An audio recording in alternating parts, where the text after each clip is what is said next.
"You're too old for me." That's what Sophie said, smiling with just enough charm to soften the blow, but not enough to hide the challenge in her eyes. Julian didn't flinch. He didn't argue. He didn't try to convince her otherwise. Instead, he smirked, just a flicker, and said, "You're absolutely right. I'm ancient. I just finished my memoirs from the Renaissance." Sophie blinked, laughed. The conversation took a turn neither of them expected, because here's the truth no one tells you. That moment when she calls you too old isn't rejection, it's a test. And Julian, he passed with flying colors. He didn't defend himself, didn't explain why older men make better partners. He turned the frame inside out. In seconds, the power shifted. She was the one leaning in, curious, intrigued, maybe even hooked. 2 weeks later, she told her friends, "I can't explain it. There's something about him. His age is kind of sexy." Julian wasn't the exception. He knew something most men don't.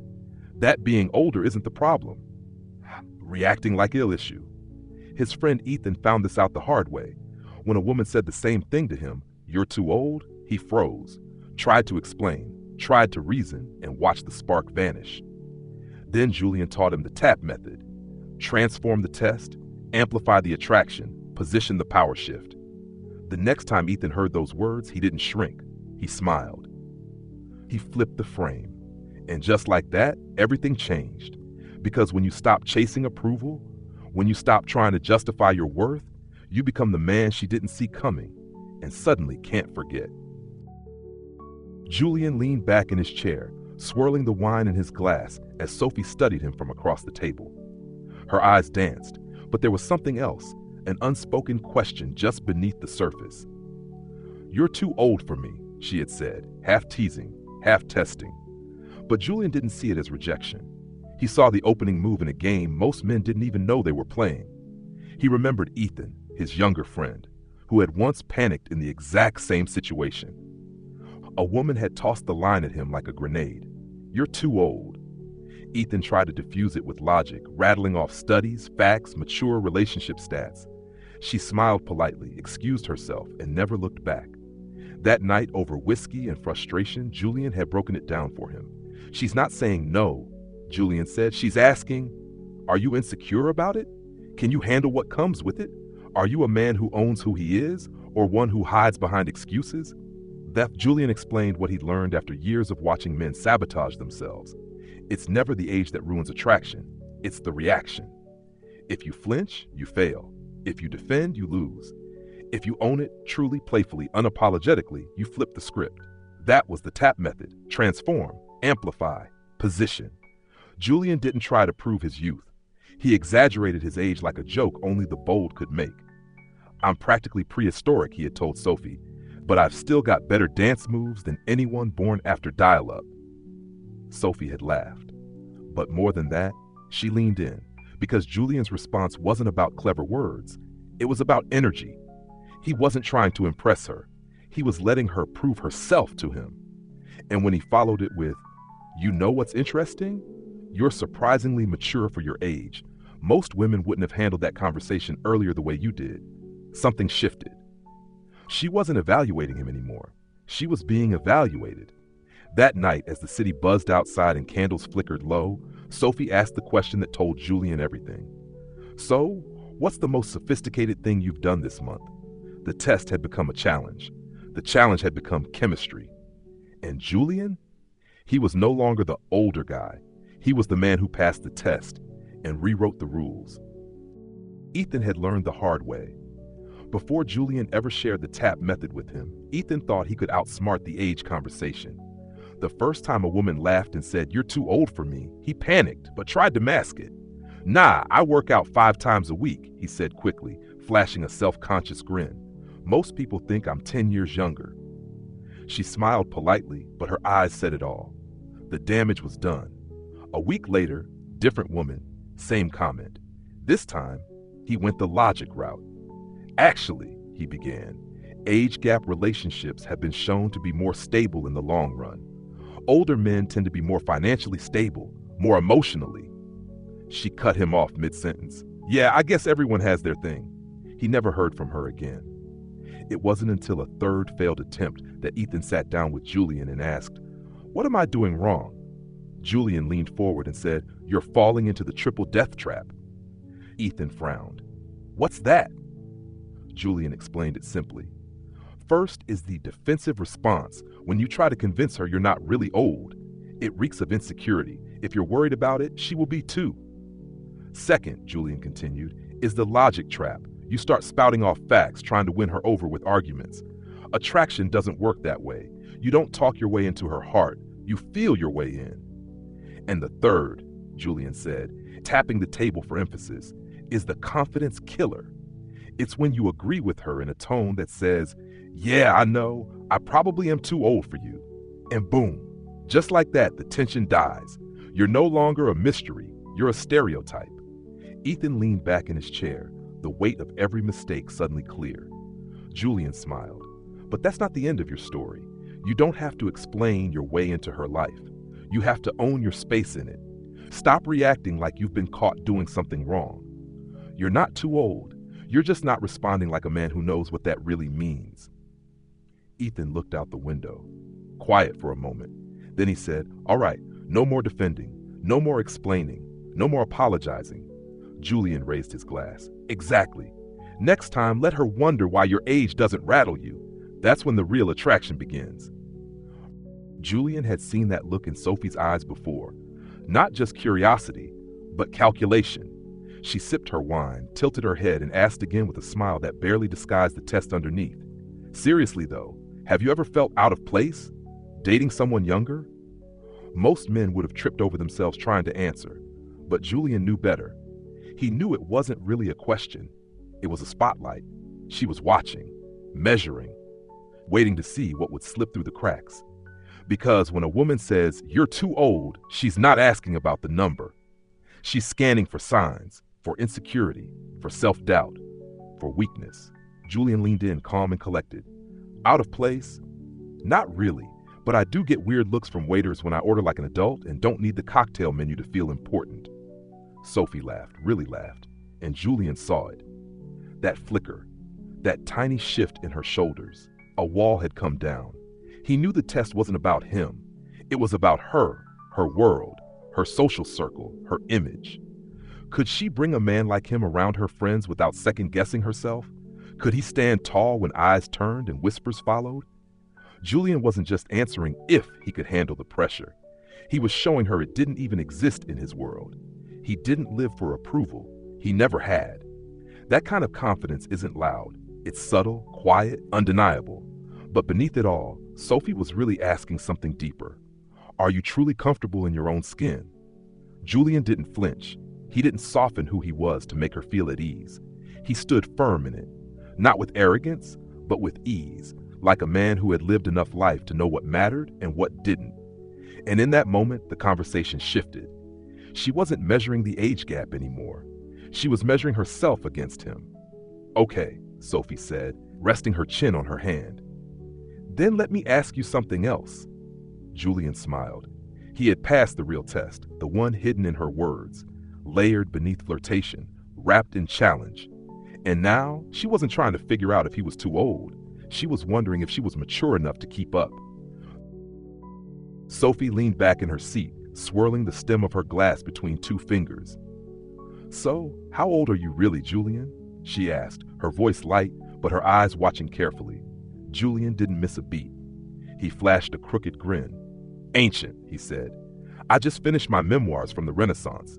I'm debating between candlelight or quill for my next volume." She laughed, just as he expected. The tension cracked, and with it, the usual power play slipped from her hands. That was the moment the game changed. Because Julian didn't defend his age. He transformed the test. He exaggerated it into something absurd, playful, ridiculous, confident. And in doing so, he showed her something most men never could: complete emotional control. Sophie was still smiling when Julian leaned in slightly. "But you know what's interesting?" he said, voice lower now, warmer. "You're surprisingly mature for your age, the way you handled that server earlier. Most women wouldn't have even noticed, let alone responded so calmly." She blinked. Her smile faltered for a split second, replaced by something deeper: curiosity, admiration. That was amplifying the attraction. With one genuine, unexpected compliment, Julian had flipped the lens. Now she was the one being seen, being evaluated, not for her looks, but for her emotional intelligence. And she felt it. Then came the final move. Julian tilted his head, studied her with a hint of a challenge behind his calm. "Actually," he said, letting the words linger, "I should probably be more concerned whether you're mature enough for me." Sophie raised an eyebrow. "Excuse me?" He chuckled, then added, "Tell me, what's the most sophisticated thing you've done this month?" She stared at him for a second, unsure whether to be offended or intrigued. Then slowly she smiled again, because just like that, the power had shifted. She was no longer testing him. He was inviting her to rise to his level. That's what set Julian apart. He didn't just handle the objection, he turned it into desire. And Sophie? She had come looking for signs that he was too old. What she found was a man completely in control of who he was. And suddenly, she didn't care about the number. She cared about not missing what came next. Julian leaned back, his fingers lightly tracing the rim of his glass. The candlelight flickered across his face, casting soft shadows that danced with the rhythm of his smile. Sophie tilted her head. "You're surprisingly calm about all this," she said, half teasing, half probing. Julian chuckled, his tone amused. "Well, I've survived Y2K and dial-up internet. I think I can handle a dinner conversation." Sophie laughed, but her eyes searched his, testing, still unsure if this was just charm or something real. Julian's voice softened, shifted. "You know," he said, leaning in just a touch, "most people your age get uncomfortable when things don't go exactly how they expect. But you adapted tonight. You didn't get flustered when the reservation got mixed up. That was impressive." Her expression changed. She wasn't expecting that, not the compliment, and definitely not the genuine observation behind it. He held her gaze, steady, relaxed. The smile on his lips never fully disappeared. His posture hadn't changed since the moment he walked in, composed, unfazed, utterly grounded. Then came the shift. He tilted his head slightly, eyes narrowing just enough to spark intrigue. "But now I'm curious," he said. "What's the most sophisticated thing you've done this month?" Sophie blinked, caught off guard. "Be honest," he added, smile widening just a bit. "Ordering sushi without Googling the menu doesn't count." She laughed again, but this time there was something else in her voice. Playfulness, maybe even excitement. Julian didn't just pass her test. He made her want to pass his. Julian remembered the look on Ethan's face the night he told him the story. They were sitting in the quiet corner of their favorite bar, whiskey glasses in hand, city lights flickering through the rain-streaked windows. "So she just changed her mind?" Ethan asked, clearly skeptical. Julian smiled. "Not exactly. She changed her perspective." It was a month ago when Julian first met Sophie's friend, Lila, at a gallery opening. She was sharp, witty, and wasted no time drawing lines. "You're definitely not my type," she said within minutes. "You're way too old for me." Julian didn't argue. He didn't explain. He simply smiled and said, "I get it. I'm ancient. In fact, I had to Google what NFTs were just to survive this art show." Lila raised an eyebrow, caught between amusement and disbelief. "And yet," Julian continued with a smirk, "you don't seem very young yourself. The way you broke down that last painting, most 30-year-olds would have walked past it without blinking." That made her pause. He let the silence breathe. Then came the final move. "Actually," he said, casually taking a sip of his drink, "maybe I should be worried if you're too young for me. Tell me, what's the most grown-up decision you've made this year?" She blinked, laughed nervously, then tilted her head. "That's not fair." "No," Julian said, "it's not. But it's fun, isn't it?" 2 weeks later, Lila wasn't just texting him. She was introducing him to her friends, sharing inside jokes, and talking about weekend trips. She even admitted it over coffee one afternoon. "You know what's crazy?" she said, staring into her cup. "When we first met, I told myself I'd never date someone your age. Now I can't stop thinking about how it actually makes you more attractive." The best part, Julian wasn't even the oldest man she dated. Turns out, her last boyfriend was 12 years younger than him. The difference wasn't in the number, it was in the presence. The way Julian handled the moment, playfully, confidently, unapologetically, rewired her idea of what too old even meant. And across the bar, as Ethan listened, he wasn't smiling because the story had a happy ending. He was smiling because he finally understood. It wasn't about convincing her. It was about becoming the man who never needed to. Julian never waited for the age conversation to surface. He didn't fear it. He pre-framed it. It happened over brunch with Sophie one Sunday. They were sitting beneath a vine-covered terrace, the hum of weekend chatter around them, the scent of coffee and something sweet drifting through the air. She had just asked him about his work, what it was like building a career from scratch before everything went digital. Julian leaned back, let the sunlight warm his face, and smiled. "One thing I love about this stage of life," he said casually, "is understanding things most people don't appreciate until much later. Like how silence often says more than words, or how peace can feel more valuable than passion." He said it lightly, like it was no big deal. But Sophie leaned in. She didn't realize it, but something had already shifted. Later, as they strolled through a nearby bookstore, Sophie paused at a table stacked with travel journals. "Do you miss anything from your younger days?" she asked, running her fingers along a leather-bound spine. Julian glanced at her. "You know," he said, flipping open a page, "my ex was actually your age. She always said the best part of our relationship was how it felt like she got a passport to a world she hadn't seen yet. A different rhythm, a deeper kind of connection." Sophie raised an eyebrow. "Oh? And what did you get out of it?" Julian smiled. "A new lens on life. She taught me to appreciate the chaos, the spontaneity. There's something powerful about blending fresh perspective with real-world wisdom. That combo's rare, and when it works, it's magic." He didn't say it to impress her. He said it because it was true, and she felt that. There was no awkward tension, no elephant in the room. Julian had already reframed the idea of age, from limitation to value, from distance to connection. He made it clear, without saying it directly, age wasn't baggage, it was an asset. By the time Sophie realized they'd never once spoken the words "too old," the thought itself seemed irrelevant.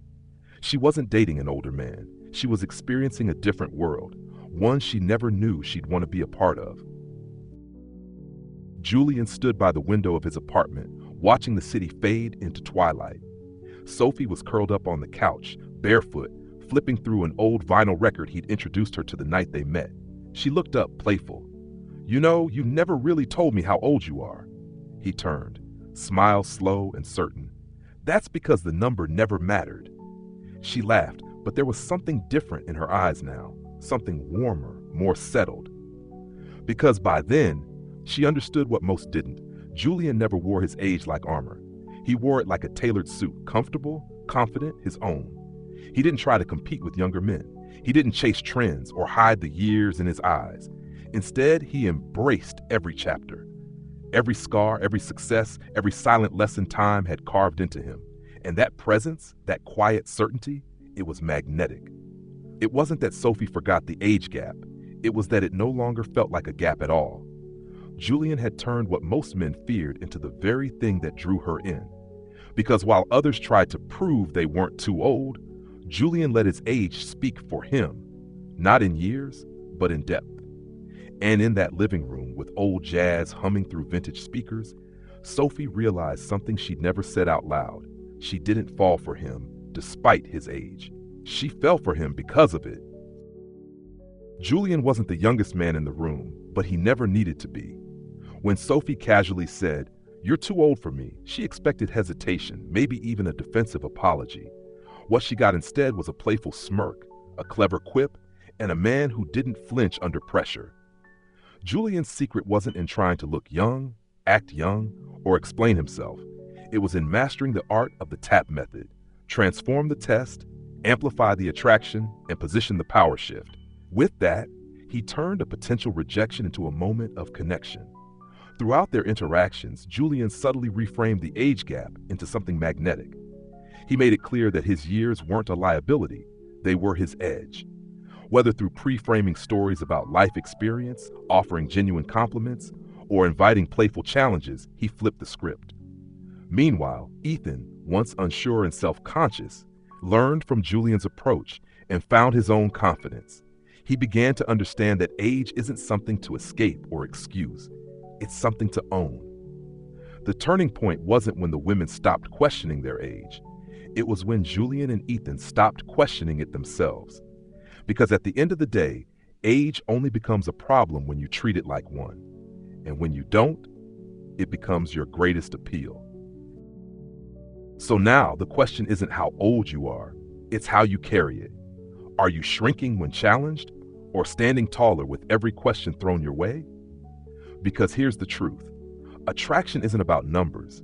It's about energy, presence, and the story you tell without ever opening your mouth. Julian didn't rewrite who he was to win Sophie over.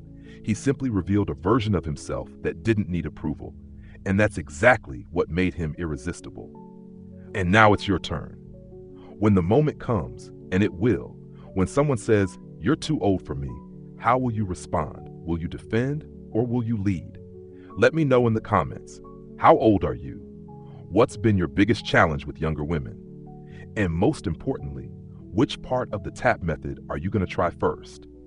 Because the game doesn't end when she tests you. It starts there.